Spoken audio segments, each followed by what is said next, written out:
Welcome to our program, Coach to Coach. Today's guest is Rose Latham. Rose is helping ambitious people to stop thinking and worrying about work all of the time. Thanks for joining us today, Rose. It's my pleasure to welcome you to Coach to Coach. Thank you. Thank you for having me here. Yeah, I'm looking forward to our conversation. The way I like to start these off is to ask what first sparked your interest in coaching? Um, so for me, the first spark was actually being coached myself. Hmm. And I was a teacher at that point, a senior leadership teacher, working with 16 to 18-year-olds specifically. And I had two small children. And I was looking at my career trajectory, like what was the next step? And I felt really frozen, really. I didn't know what was next. Hmm. So I felt like I was at a bit of a career crossroads. And I didn't realize I was looking for a coach at all, but I knew that there was a bit of a void. What I was aware of, I had a bit of a void, an unknown of well, what next? If I'm not doing this career, Hmm. this work, what would I possibly be doing? And I became connected with an incredible lady called Nadia Patel. And I didn't know she was a coach, Hmm. but I really loved her energy, really loved how she showed up, and really enjoyed her company. And when she then invited me to have a conversation with her because she was working with mums who are at career crossroads, I thought, well, why not? This would be a no-brainer for Hmm. me. And as part of that, she gifted me a coaching session. And honestly, I felt seen, heard, and understood in a way that I never had before. And how she questioned me just opened me up to seeing different possibilities in my own life. Hmm. And so I signed up to work with her. And that was the first step into coaching for me. Um, and over the course of our time together, by the end of our work together, I realized I wanted to do what she was doing. Hmm. It really aligned with where I was at. And when I looked back and all my roles had been in some kind of, I could argue like some kind of coaching leadership role. Hmm. Um, I've been a tour guide before, I'd worked in marketing before in a leadership there and then also in teaching. So it just made perfect sense for me from that point. Hmm. It's interesting. There's two things that occur to me with your little story. One is um, not as a technique or a thing to do, but just kind of this natural unfolding of meeting Nadia, not knowing she's a coach, ending up, like it's for us coaches who are looking to create clients, like it doesn't have to be a sales process per se, Right. like just creating connections with people and having people kind of get caught up Mhm. in your energy and in your presence, that kind of thing. And then the other thing that occurred to me is I don't know. I can't think of a higher compliment for somebody than wanting to do what they're doing after they do it with you. Right. So that's awesome, And Mm, I know there's a lot of amazing coaches out there who've had that kind of like not only change people's lives in whatever they came to them for, but had them become interested in becoming a coach themselves because they've seen the impact and the transformation and the possibilities mm, that their coaches kind of shown them. So it's a great, lots of great stuff in that little story. mm. And there's a real, I think as well, it has really helped me relate to the people that I work with now Mm. as well. Often, um, it's very unusual for me working with the leaders that I do now that I will meet someone who's not extensively read some self-discovery or Mm. leadership development book. And I was that person. I'd read loads of self-development books. I'd had a self-development, self-discovery interest for years, Mm. but I couldn't understand why nothing was different. I had Mm. all this knowledge and I could sit and have very deep conversations with people. And yet I was quite frustrated with myself in my Mm. own life. I guess I couldn't see, I didn't know what I didn't know really. Yeah. And I couldn't see how to make a change. And that's where a lot of my clients are, where I meet them is they have the knowledge, they've read the books, they've read James Clear Atomic Habits, Mm. they've got X, Y, Z, but the struggle is, well, but how do I implement this and how do I move this forward Mhm. in my own life? Um, and that's really where I was as well. Yeah, I can relate to So, that. I had Stephen Covey's Seven Habits of Highly Effective People was kind of like my Bible for 20 years in my corporate career. And then when I came into coaching and discovered the three principles, mm, my first thought was, okay, all of that's out the window. And what I've seen as I've gotten deeper into the principles is like, oh no, it's like that all that stuff is still useful and valid. And I see it all so much more differently and mm, clearer, uh, mm, kind of an upstream version of all the leadership stuff I used to resonate with me so well. I just see it like, you know, in such a different way now. And yeah. yeah, yeah, so I can relate. So I'm really curious about, you mentioned working with leaders and things, for you Mm. to tell us about your practice, who you're working with, how you're working, really paint a picture for people of the work that you're doing. So my clients are a mixture of men and women. It always has been sort of Mm, 50-50. And I work with CEOs and managing directors who want to be far more strategic and less operational mm, in their role to stop being the bottleneck and not carry the business alone. So those that can range from an SME leader right through to a CEO or an MD in a larger organization as well. Often the challenges are very similar. It's just the size of the team is different. So my clientele, that's my main client base, mm, and I have a mixture of online clients and people who I meet in person as well. So locally, I'd say my clients are of my current cohort of the 12, 6 are local, so I meet with them face to face, mm. and the others have been referred to me or I've connected with in real life at some point, Yeah. and they've become clients. You mentioned cohort. So is this like a regular program that you run? No, I don't know why I use that word. That's really Okay. interesting. Yeah, so it's at the currently in the past I've run group programs, Mm, and I've had a interesting mix of solopreneurs and coaches have come on some of the courses that I've run. mm, So money mastery, from stress to success, and the power of systems. They're three mm, examples of programs that I've run. Um, and but most of my one-to-one work is um, is simply that. It's tailored one-to-one yeah. work, and people tend to work with me for 6 to 12 months. Yeah. And yeah, I'm really fortunate that I've had a really high rate of referrals and renewals. Um, and I think that's also increasingly, I think that's testament to the caliber of coach that I am and the quality of coaching that people are experiencing in the work that we do together. Yeah. In my own practice, I love working with people for at least a year.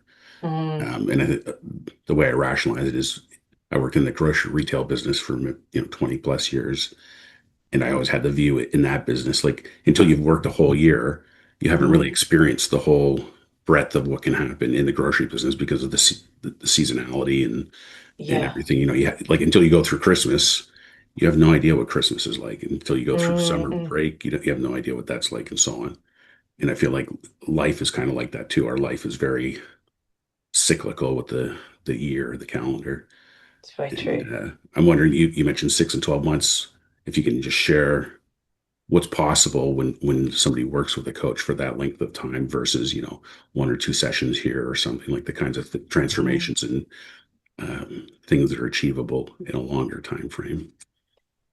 I mean, in short, it's about the identity shift. It's about who somebody is being. Mm, What I have found is we can we can do some of that work in say 3 months. I do have some clients that I work with for 3 months. mm, They have so far, they often renew because we you tend to my approach is I tend to go deeper rather than wider. mm, So, and what in that depth is understanding how we're experiencing life, how the mind works, who we are, and then of that is coming, well, who we're being in each mm, in each moment. So often whatever the issue or challenge that shows up for somebody in their life, I take it to that place. Mm, So the kind of transformation that's available in that recently, I can tell you about one of my clients who, when we first started working together, they were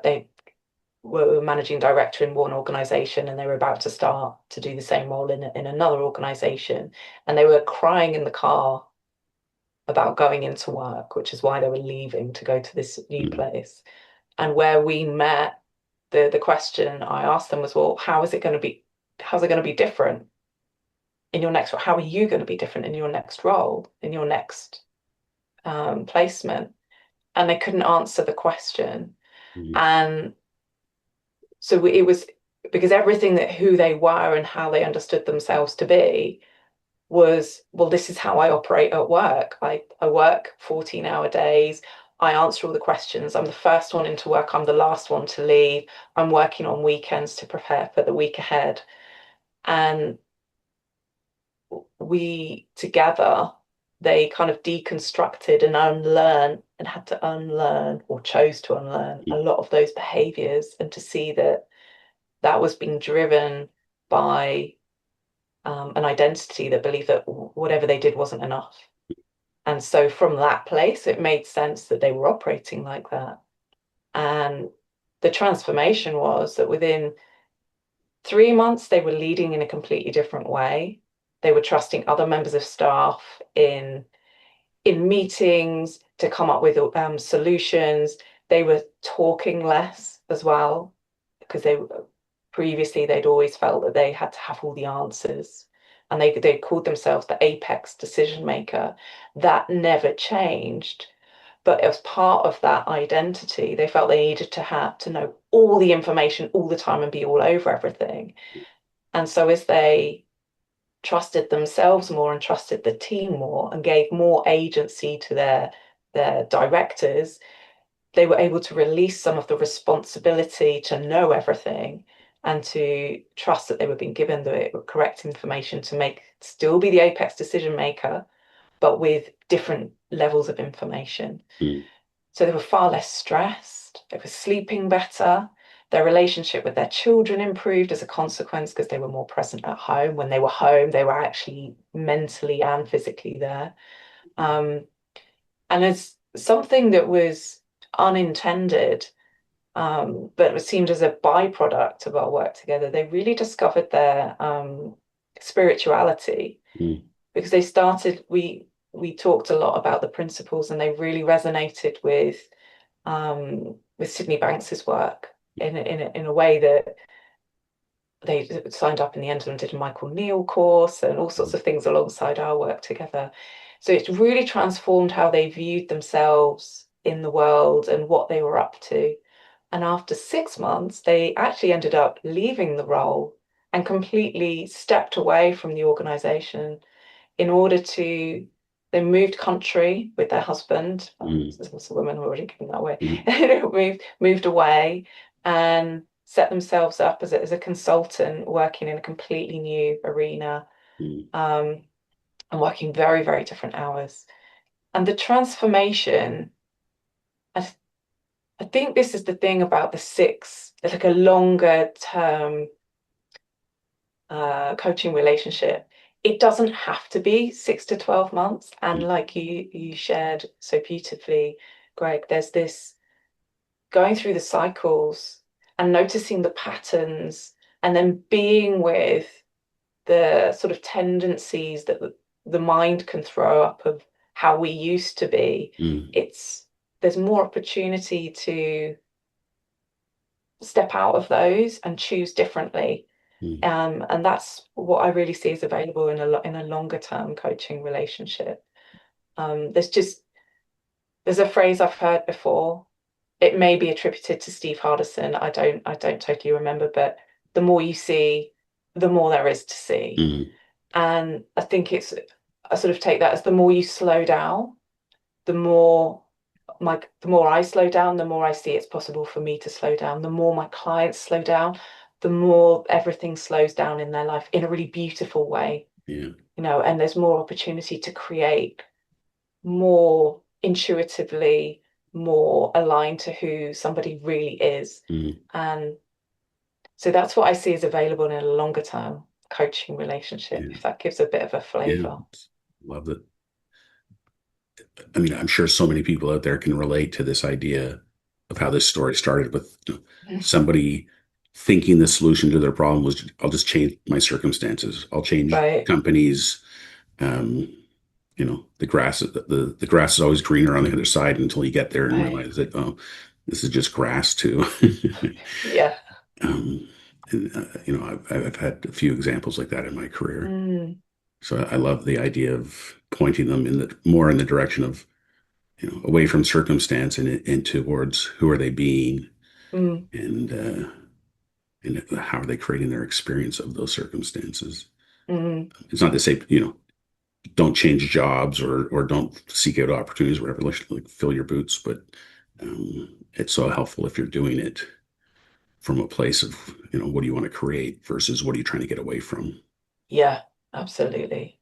Absolutely. And I love too how, just the way that story unfolded, because what started off as just doing better in a new job became, maybe I don't even want to do a job anymore. Maybe and moving countries and change, like the Mm, entire life change. Um, yeah. and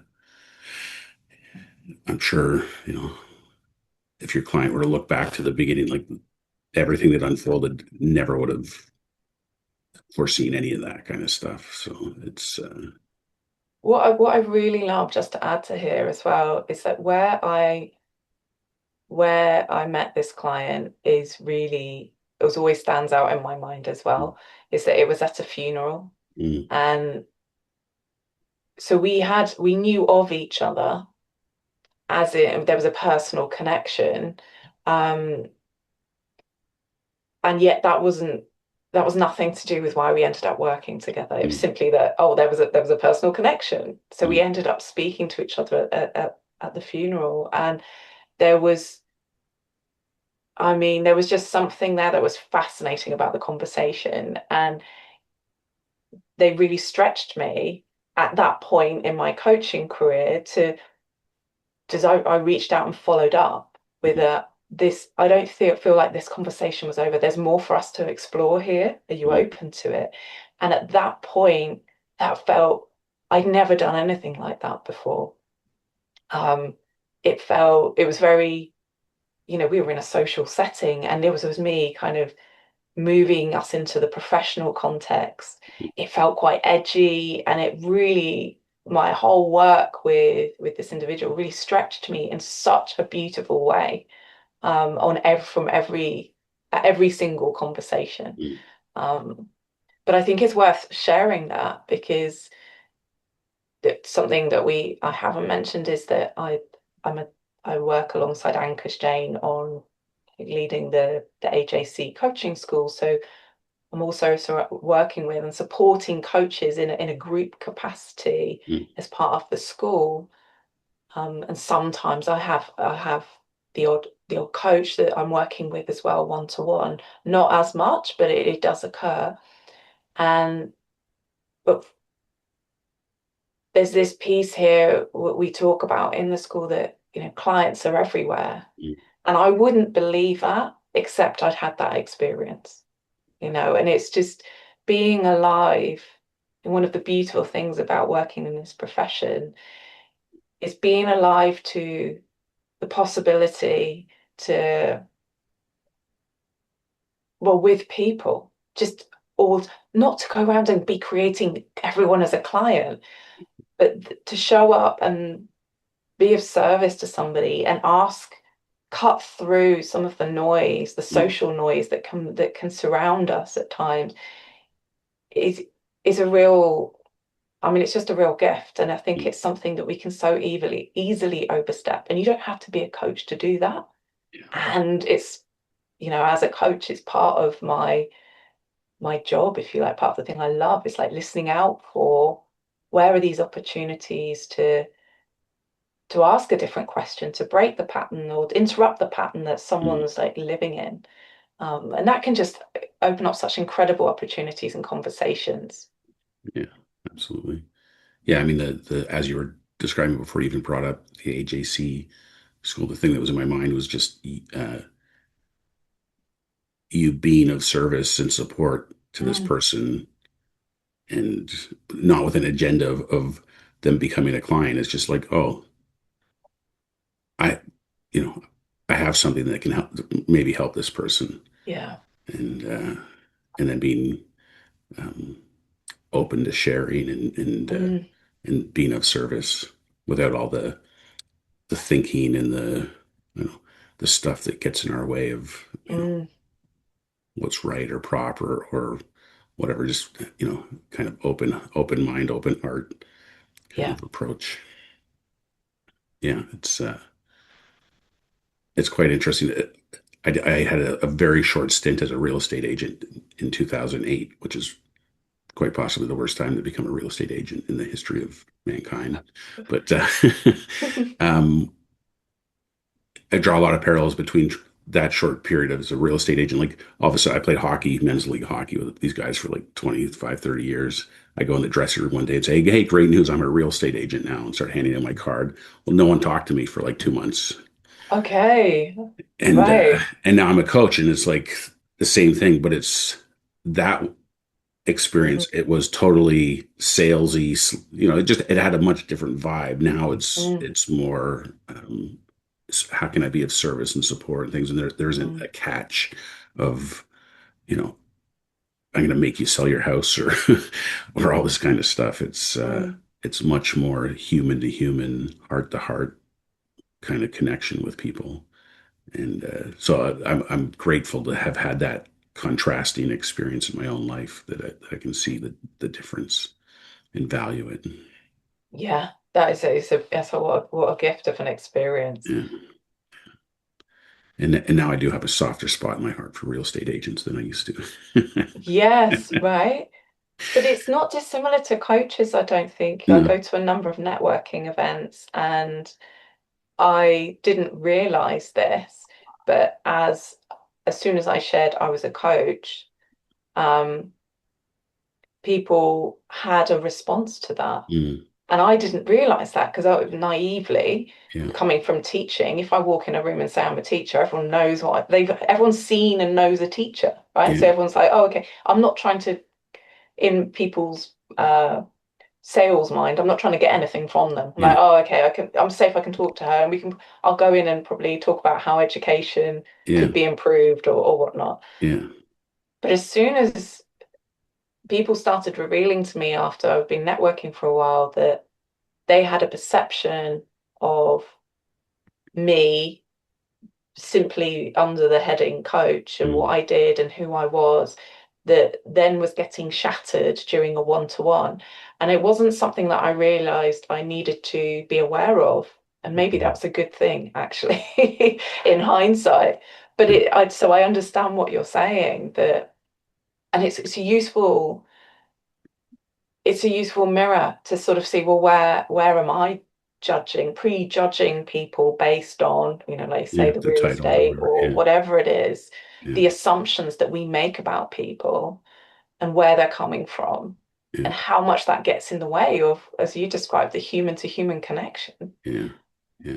Yeah. And when I network with my LinkedIn contacts for my career, Mm, I usually have to explain that at least my flavor of coaching is not the advice business. Like I'm not an right. advice coach. I'm in the insight business.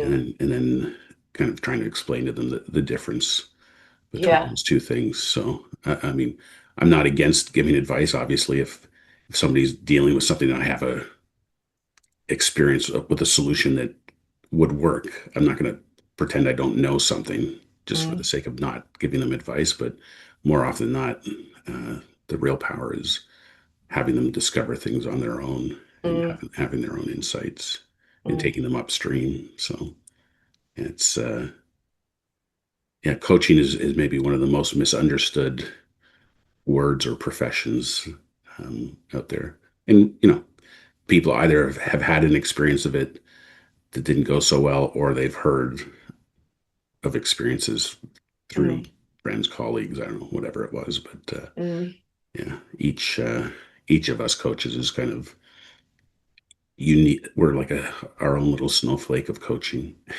Yeah, it's very true. That's very true. Yeah, yeah. If there was one thing you'd want people to take away from this conversation, what would that one thing be? I haven't shared this overtly, but something that really occurs to me is noticing where there's opportunities to say yes. Mm, We have a tendency, and actually it's a theme if I look back on our conversation, some of the things that I've shared and the things you've shared, our minds have a tendency to be evaluating, is this for me? Is this not for me? Is this good? Is this bad? Is someone trying to scam me or not? Is my sales radar need to be up or down? mm, And all of that gets in the way of what we say yes and no to.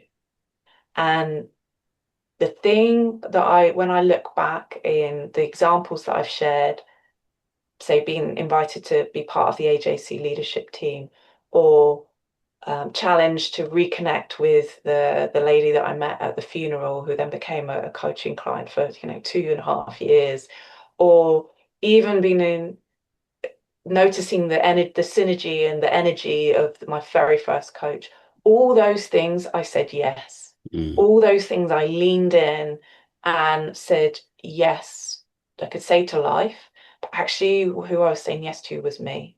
mm, And it's something I'm really aware of, is slowing down and noticing where I move into evaluating, because then I'm deciding, is it yes or no? And actually, I can say yes and then say no later. mm, So trusting the yes, and when you're not just saying yes to the environment or to the people out there, really it's saying yes to yourself. mm, And and that's why anyone who really steps into coaching with a full yes, say that's what we're doing. That's what we're inviting people into, mm, really, is to say yes to themselves and possibility in a different future rather than the default future that's just going to play out if you say no. mm, And it's not good or bad or wrong, but saying yes brings such a different energy.